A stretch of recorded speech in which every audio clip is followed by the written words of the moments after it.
ये अंडे जो है सारे फर्टाइल हैं। सही। आप इनको मशीन में डालें, 28 दिन में बच्चे पैदा हो जाते हैं। इंक्यूबेटर जो होता है उसमें इंक्यूबेटर रख के जो है 28 दिन में बच्चा पैदा हो जाता है। क्या केयर करनी पड़ती है? जो आपके पास हो, चाहे बिरयानी हो, घर में रोटियां हो, सब कुछ खाती हैं। अच्छा, कोई ख़ास फीड नहीं है इनके कोई लिए? खास नहीं। बिस्मिल्लाहिर्रहमानिर्रहीम। अस्सलामु अलैकुम फ्रेंड्स, क्या हाल है, कैसे हैं आप लोग? उम्मीद है खैरियत से होंगे। मेरा नाम है बिलाल शेख, आप देख रहे हैं मेरा YouTube channel easy business TV.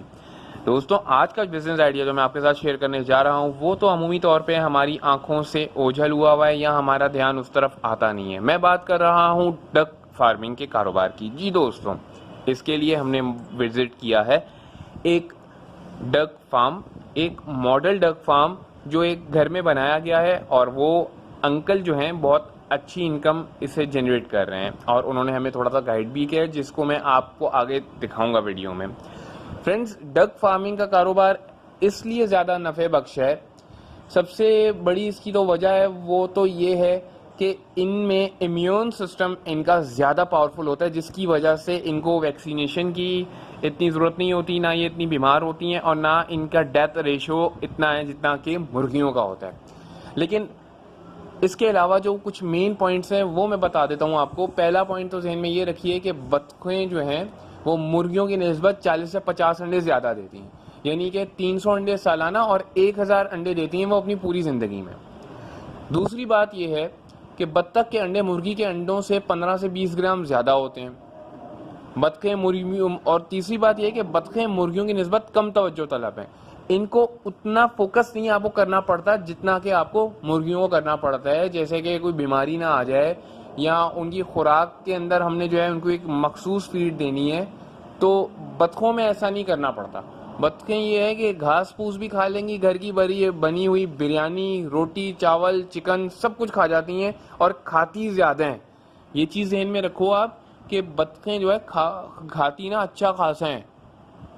अच्छा, इसके अलावा जो वजह है वो ये है कि बतखें काफ़ी सख्त जान होती हैं, इनमें काफ़ी बीमारियों के खिलाफ क़ुव्वत मुदाफ़त मौजूद होती है, इसलिए इनमें शरह अमवात कम होती है, जैसा कि मैंने आपको बताया।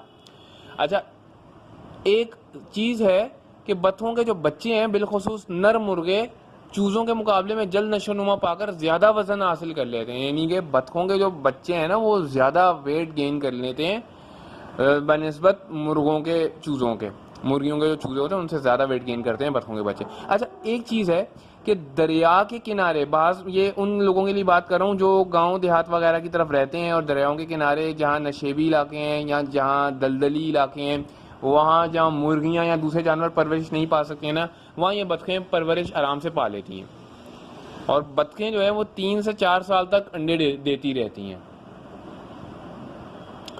तो ये चीज़ तो हो गई। अब बजाय इसके कि मैं आपको बहुत ज़्यादा कुछ इन डेप्थ कहानी सुनाऊं, मैं आपको सिंपल सा ये गाइड करूंगा कि अगर आप डक फार्म कर रहे हो अपने घर पे, तो एक चीज़ ध्यान में रख लेना।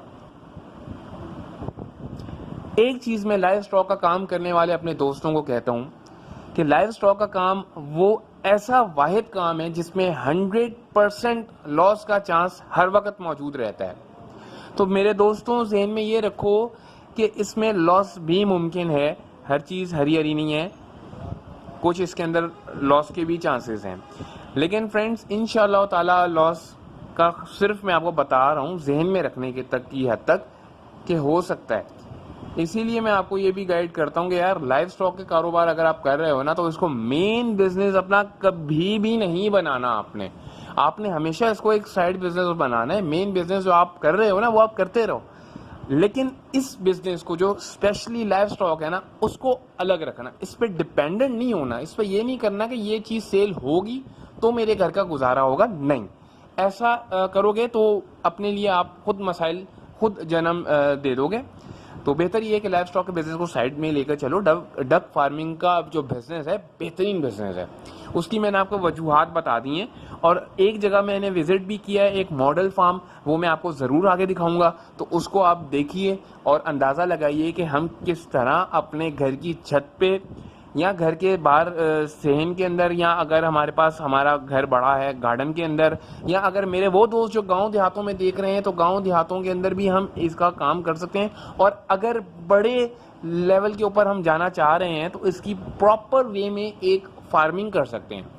तो उसके लिए जो अगर बहुत बड़े पैमाने पे काम कर रहे हैं तो उनके लिए मैं जो हूँ एक अलग वीडियो बनाऊंगा जिसमें मैं उनको इनकी नस्लों के बारे में और कौन सी नस्ल किस मकसद के लिए, यानी कि गोश्त की नस्ल जो है वो कौन सी है, गोश्त का मकसद है अगर आपका बतखों को रखना तो वो कौन सी नस्ल है, अंडों के लिए कौन सी है, या दोनों मकासद के लिए कौन सी नस्ल आप रख सकते हो। तो बहरहाल ये है कि अब अगर आप घर के अंदर ये कर रहे हो तो आप अंडे हासिल करो उनसे, और अंडे हासिल करके आप चाहो तो उनके फर्टाइल एग भी सेल कर दो, और चाहे तो उनको थोड़ा सा बड़ा करके भी सेल कर सकते हो। घर में रखने के लिए तो आप कोई भी नस्ल रख सकते हो। जैसे अगर गोश्त की मैं बात कर लेता हूँ, आपको बता दूँ तो सफ़ेद पीकन है, एल्सरी है, मस्कोवी है, ये 3 नस्लें हैं। और अंडों के लिए अगर मैं बात करूँ तो इंडियन रनर जो है वो ज़्यादा मशहूर है अंडों के लिए। और अगर दोनों मकासद की अगर आप बात कर रहे हो तो फिर खाकी कैमल जो है, खाकी कैमल आप जो है नस्ल पाल सकते हो अपने फार्म के ऊपर या अपने घर के ऊपर। घर में एक छोटा सा फार्म बना लो, बेहतरीन इनकम कमाओगे। बात ज़हन में रखो, हर चीज़ ये नहीं होता कि आप हर चीज़ शेड लो, उसके अंदर खर्चे करो और इतना दूर जाओ और फिर जाके आप कारोबार करो। बहुत से मेरे दोस्त कारोबार ऐसे भी हैं जो हम घर में रहते हुए कर सकते हैं, लेकिन हमारी तवज्जो कभी उस तरफ गई ही नहीं है। हम लोग शायद बहाने ढूंढते हैं कि यार घर में ये है वो है। अच्छा, एक चीज़ ध्यान में रखना कि बतखें ज़्यादा खाती हैं, लेकिन हम इनको घर में सब्ज़ी बनी हुई है, होता है घर में खाना बच जाता है, सब्ज़ी है, अंडा, डब रोटी, कुछ भी बचा उनको डाल दिया बतखों को। लेकिन बाज़ लोग डालते हैं ना, पुरानी सब्जियां उठाकर डाल देते हैं कि वो सब्ज़ी वाले से पुरानी गली सड़ी सब्जियां लाकर डाल दी। ये नहीं करना, इससे बीमारियां आ जाती हैं बतखों के ऊपर, बतखों को बीमारी लग जाती है और फिर वो मरने का भी उनका चांस बन जाता है। तो बेहतर ये है कि आप जो है उनको घर का भी खाना खिला सकते हो, और बच्चे जो इनके होते हैं वो लेकर पाल लो। मेरा आपको ये मशवरा है, जो मैंने लोगों से बात की है, बच्चे लेकर पाल लो अपने पास, उनको 6 महीने बड़ा करो। उसके बाद वो जब एग लेइंग स्टार्ट कर देंगे तो उनके अंडों को बड़े एहतियात से, पानी नहीं लगाना, अंडों को तौलिए से साफ़ कर लो और सेफ जगह के ऊपर बड़ी एहतियात के साथ उनको रख लो। उनके अंडे भी सेल होते हैं, मार्केट में बहुत डिमांड है, और गोश्त की भी बहुत डिमांड है। बड़े बड़े होटल्स, रेस्टोरेंट वगैरह वाले जो है ना, इनको बतखों को परचेज़ करते हैं। अच्छा, तो ये सब तमाम बात होगी। अच्छा, आप आगे आप देखें एक मॉडल फार्म, तो चलिए देखते हैं एक मॉडल फार्म, एक मॉडल डक फार्म। कैसे आप लोग, उम्मीद है खैरियत से होंगे। मेरा नाम है बिलाल शेख, आप देख रहे हैं मेरा YouTube channel easy business TV. Friends, आज का बिजनेस आइडिया जो मैं आपके साथ शेयर करने जा रहा हूँ वो है डक्स के एग को सेल करने का। ये डक्स के फर्टाइल एग्स हैं जिनको हम सेल करेंगे। हमारे साथ एक साहब भी मौजूद हैं जो हमें गाइड करेंगे। इन्होंने घर में ही फॉर्म बनाया हुआ है और ये हमें बेहतरीन तरीके से गाइड करेंगे अब कि हम किस तरह जो है वो घर में ही एक छोटा सा बिजनेस सेटअप स्टार्ट कर सकते हैं।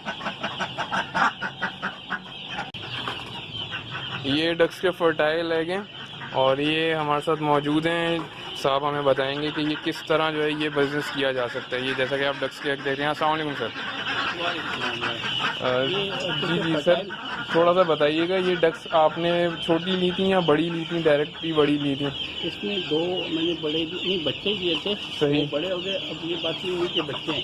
अच्छा, 2 आपने ली थी, उसके बाद जो है ये बड़ी हो गई? हाँ जी, सही। ये अंडे जो है सारे फर्टाइल हैं। सही। आप इनको मशीन में डालें, 28 दिन में बच्चे पैदा हो जाते हैं। इंक्यूबेटर जो होता है उसमें रख के जो है 28 दिन में बच्चा पैदा हो जाता है। ये एक एग कितने का होता है तकरीबन? 100 रुपीज़ का। 100 रुपीज़ का आप सेल करते हैं। सही। अच्छा, इनका बताइएगा, ये इतनी जो ये एग देने के काबिल कितनी एज में हो जाते हैं? ये तकरीबन वही 6 से 7 महीने में। 6 से 7 महीने में। इनकी कोई ब्रीड होती है या ये आम नस्ल के ही होते हैं? है तो बहुत डिफरेंट ब्रीड, मगर मेरे पास तो ये वाली का मुझे नाम नहीं पता। अच्छा, सही। तो ये 100 रुपये का एग ले लेते हैं लोग इजीली? हाँ जी, बिल्कुल तौर सही। के। सही। आप 28 दिन में सही। बच्चे पैदा हो जाते हैं इनके, और उनके बच्चे की बहुत डिमांड है। अच्छा, बच्चा इनका कितने के सेल हो जाता है? वो कोई 200 का बेचते हैं, कोई 300 का, जितना कस्टमर को मिलता है। सही। तो ये खाने के काम में भी आती हैं? हाँ, इसका गोश्त बहुत अच्छा होता है। सही। और अच्छे होटल्स वगैरह में इनकी डिमांड बहुत है। अच्छा, डक फार्मिंग के हवाले से मतलब ये आप बात बता रहे हैं हमें। अच्छा काम है उस हिसाब से। सही है। तो अच्छा, अगर कोई ये ले लेता है आपसे और फर्टाइल करके बच्चे बड़े हो जाते हैं, इनको फीड वगैरह में क्या देना पड़ता है, क्या केयर करनी पड़ती है? जो आपके पास हो, चाहे बिरयानी हो, घर में रोटियां हो, सब कुछ खाती है। अच्छा, कोई ख़ास फीड नहीं है इनके कोई लिए? खास नहीं। सही। मज़ीद कोई वैक्सीनेशन वगैरह? नहीं, इनको कुछ नहीं चाहिए, बहुत बहादुर होते हैं, इन्हें कोई बीमारी नहीं आती। अच्छा, बिल्ली वगैरह जानवरों से कोई खतरा? नहीं, वो भी ये उनके पीछे भागती है, उन्हीं को भगा देती है। अच्छा, सही है। इनका क्या रूटीन क्या होता है? जैसे बच्चे थोड़े से बड़े हो जाते हैं तो इनको किस तरह मैनेज करना होता है, किस तरह रखना नीचे होता तो उनको केज में रखना पड़ेगा, उसका तो बुद्धि से खतरा होगा। है? सही। कब तक केज में रखें? कम से कम 4 महीने। 4 महीने केज में रखें। सही। उसके बाद? जब महसूस करें कि ये बड़े हो गए तो फिर निकाल सकते हैं। सही। मगर फिर भी जब तक पूरे मोटे नहीं हो जाते तो बिजली से बचा के रखें। सही। तो इनकी मतलब कितनी अर्निंग हो सकती है इस काम को करने से तकरीबन? कोई आप अगर इनके बच्चे निकालते जाएं, अंडे रखते जाएं, अगर 100 बच्चे निकाल लिए तो 20,000 रुपये बना लिए। अच्छा, मतलब ये है कि 100 रुपये का इनका एक एग जो है वो फेसबुक वगैरह के थ्रू हमारे जो व्यूवर्स हैं वो चाहें तो सेल आउट कर सकते हैं। 100 रुपये का आराम से बिकता है ये। सही। और अगर इनके बच्चे हम इनक्यूबेटर में वगैरह में डाल के निकालें तो 200 रुपये का वो सेल हो जाता है। सही हो गया। तो ये फ्रेंड्स हमें बहुत अच्छा इन्होंने एक नया बिजनेस आइडिया दिया है कि इसके गोश्त की भी डिमांड है और अंडे को भी लोग बॉयल वगैरह करके खाते अंडे हैं। में बहुत पावर होती है, लोग सही। ऐसे खाते नहीं, बच्चों के लिए बहुत अच्छी होती है। अच्छा, सही। ये बच्चा क्या नहीं है तो चलें, तो आम अंडों में मिक्सिंग कर देते हैं। और बताइएगा इसमें कोई स्पेशल कोई बीमारी वगैरह का तो चांस नहीं है ना? बिल्कुल भी, जैसे ये बीमारी होती नहीं। होती नहीं है। तो ये अभी जो जैसे चोंच हिला रही हैं तो प्यासी हैं, क्या वजह है इनकी? ये गप्पे लगा रही हैं, दूसरी बातें कर रही हैं। अच्छा, ये जो मुंह हिला रही हैं ऐसे? पाकिस्तान की पॉलिटिक्स डिस्कस कर रही है। सही। चलें, ये हमें एक बहुत अच्छा आइडिया इन्होंने दिया है। तो फ्रेंड्स चैनल को सब्सक्राइब करें और फ्रेंड्स के साथ भी शेयर करें। बहुत शुक्रिया। अल्लाह हाफिज़।